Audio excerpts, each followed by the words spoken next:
Predator Killer of Killers. This was way better than I was honestly expecting. I could not believe how good this was. In fact, honestly, it was so good. And especially after that ending, I went back and watched Prey as well. I was like, bro, I need to know more about the Bad Bloods. Like, yo, this was okay. We're just going to jump right into it.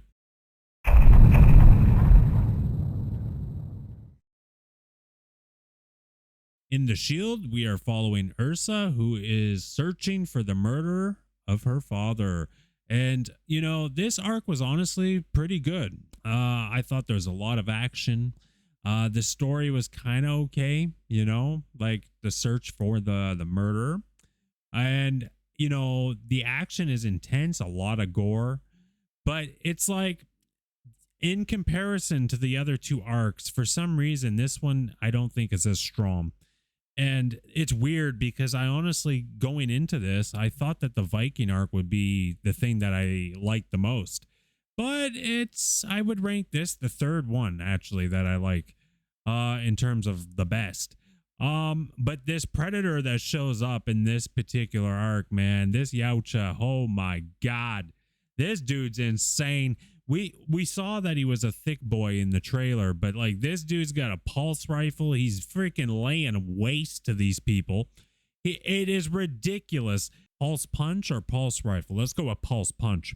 But the ending bit where they're having their duel on the ice, I did like the duel, and I do prefer when a predator is killed that they are killed in a way where they're outsmarted or such, because she does outsmart him. She gets him to pulse rifle against the shield, which knocks him back into the spike. Overall, it is a solid fight. There's a lot of good action. I like the way that she uses his weapon against him. I like how she uses the anchor to the ship, though that was pushing it a little bit, I thought, but that's why I'm ranking this one the third liked one for me, because I think in comparison to the next two, it's not as strong, but it doesn't take away, like, this does not take away from the enjoyment of the film, in my opinion. So I guess it's time to move on.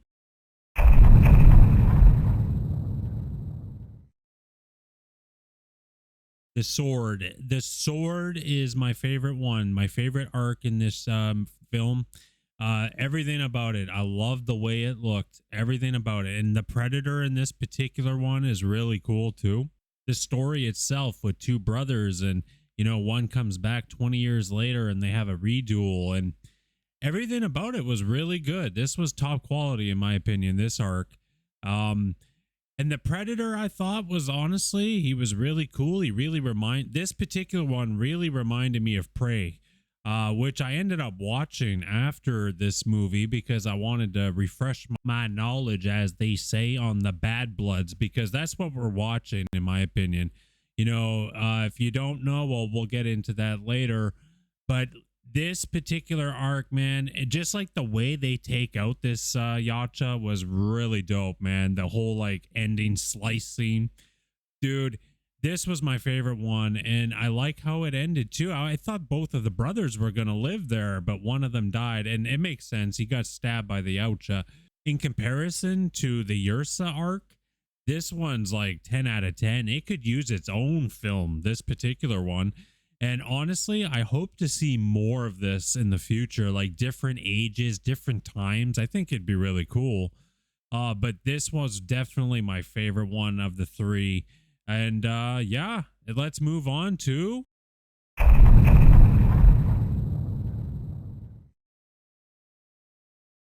The Bullet. The Bullet was the one that I honestly thought was going to be the worst one. I really did. I thought I was not even going to like this one. But I actually ended up enjoying this. So that Taurus ended up kind of being a slightly annoying character, but it was okay. Like I wasn't put off by it. I enjoyed seeing this because it was the first time we really get to see a predator battle it out with the ships, and this guy felt really like he felt different. Like he was shooting all these different weapons, like these whips that like cut people's heads off and all kinds of shit. This guy, this Predator, man, like there was something about it that was funny too. Like the fact that you got this like super ship up against these freaking World War II planes, and like he's just harpooning them. He's laying waste to these people. And it's like this was really good. I like this. This was really fun. This duel was honestly pretty cool. I wasn't really sure how this was going to end because it's like, dude, this guy has every weapon in the book versus these jets, like these World War II planes, like not jets, just planes. But like, it makes you wonder, like, how in the hell are they supposed to win against this? You know what I mean? And I did think it was awesome how he manages to use the harpoon against the Predator to secure the kill. Overall, this arc was honestly pretty cool. I thought this would be the weakest one. I did, but it was pretty cool. And then we get this scene where he gets abducted. And, well, I guess we got to talk about the next step.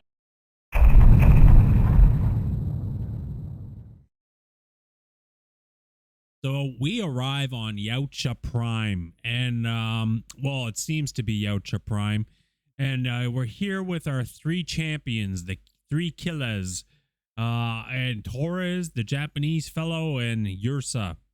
And this is some fucking crazy shit, isn't it?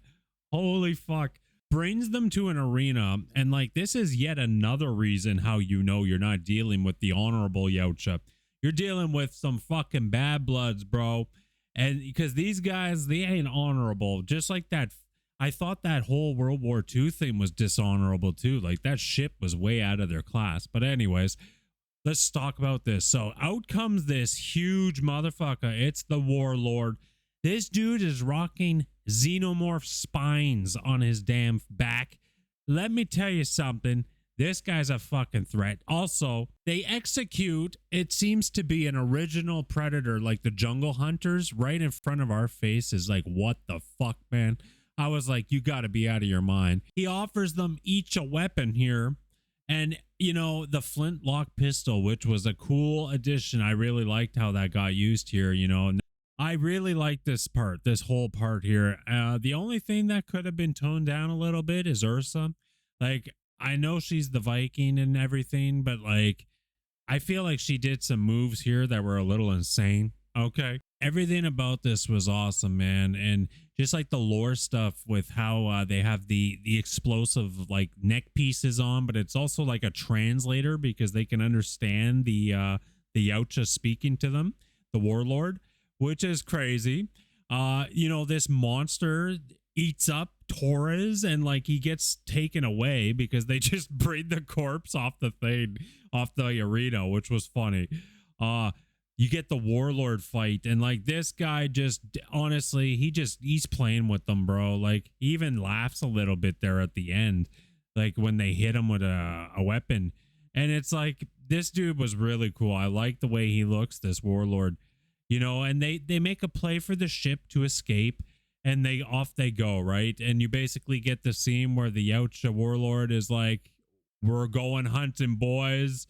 And it's like, dude, I don't know what the fuck. Where are they going, bro? There's no way they get away. Like, there's no way. And then, of course, well, we get this end scene here. And this was crazy. They cryostasis all of the fucking champions, right? All of the killers, which is crazy, which it seems like they stasis your ass and then bring you out just so they can fight your ass again, which is crazy. These bad blood Predators, I really like what they're doing with them. It's crazy. You know, we see a couple different like things here, like species in the cryo chamber here. You know, I don't know what the hell this thing is. It's like a freaking spider monkey looking guy. We get another human, which I don't know who that is, but I wish we could see the face a little clearer. You can't really see it. And then we get Naru from Prey. And this was actually kind of crazy to see. You know, it explains a lot. You know, you get the little Merle kind of thing there at the end of Prey, which shows the ships coming into the it seems to come and get her, collect her. And considering at the end of Prey, she gives the flintlock pistol to the war chief in Prey. It seems like since the pistol's here, like the whole village gets slaughtered. That's what it seems. But dude, this movie's a 10 out of 10, and the future setup for Badlands, like we know that this is probably going to appear in Badlands now, because Badlands is another movie, I think, about the Yautja and the Bad Blood specifically. So overall, this was a freaking dope ass movie, man, and I hope that in the future we get to see some more of this kind of stuff. Different clans, different times maybe in history. Like, what about an Aztec versus the Predator? Like just different times throughout history would be really freaking cool, man. But I'm gonna give this movie a 10 out of 10, man. Like, honestly. And even though the shield part with Ursa was a little bit lackluster, I don't think it takes away from the film at all. Like, it doesn't. So yeah, man, I'm gonna give this a 10 out of 10 just for the fact that it was a good film on its own. The fact that I want to see more from it, and I do love what they're doing with the Bad Blood Yautjas. I love what they're doing with this. It just like the Cryo thing. What a fucking weird touch, bro. But a good one, okay? Like a good one. Anyways, guys, thanks for watching. Dudes, I'll catch you later. I got another movie review coming out tomorrow. We're gonna be checking something else out, but I'll catch you around. Peace.